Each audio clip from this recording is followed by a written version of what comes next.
Hello and welcome to Warcraft Daily for today, the 25th of July 2013. Now, since the last daily, there's been a new build of the PTR, brings a whole bunch of new things, including new vanity items, some new mounts, or at least the items for the new mounts, and some talk about the mage changes, which actually I was reading the forums, and it seems to be really big in terms of the controversy. So, moving on, we have the new vanity items. Now, these appear to be linked to the Timeless Isle, and I speculate that a lot of them are from the rare mobs and the more hidden activities. Speaking of these hidden activities, I will have a few of them up on the channel today. Now, unfortunately, when I recorded it, none of these vanity items had actually been added, so when you get to the chest, just imagine me getting a nice shiny vanity item.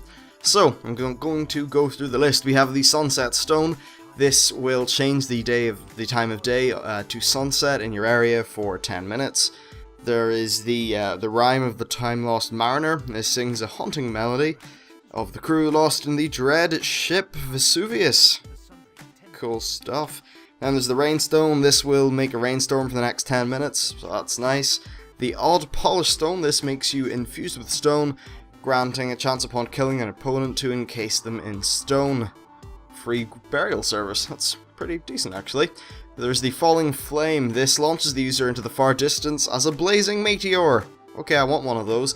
The Eternal Killing. This places the Eternal Killing and increases the spirit of those nearby by 4 and allows some cooking, so it's really just a nice campfire.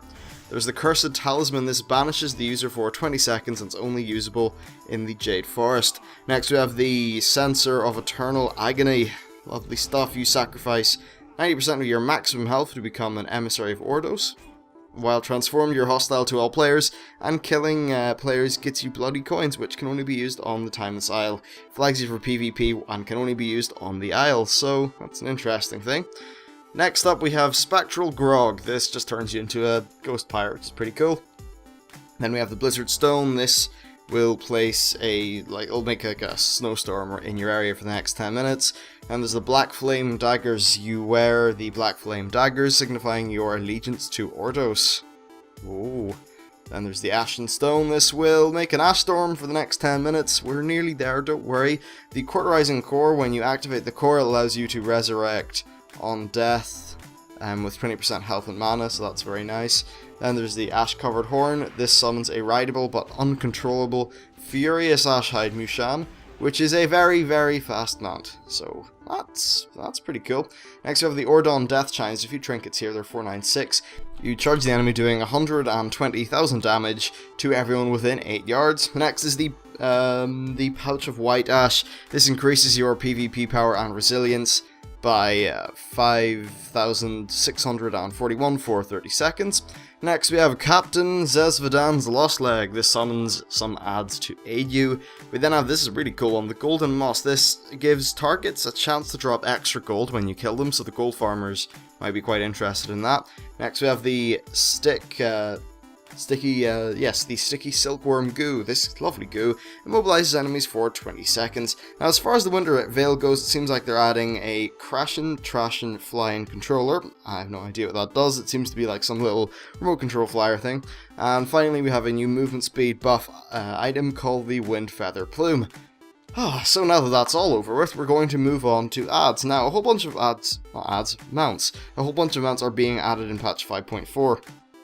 And they finally got around to adding the the clickable item that gives you the mount. So these are the kor'kron Juggernaut, the Prideful Gladiator's Cloud Serpent, Reigns of Galakras, Reigns of the Ashenhide Mushan Beast, kor'kron Warwolf, Thundering Onyx Serpent, Tyrannical Gladiator's Cloud Serpent, and the Grievous Gladiator's Cloud Serpent. I will make sure to have videos on every single mount coming up, so that'll be good. Now, in terms of new art, we have 2 new things. One of them is a loading screen.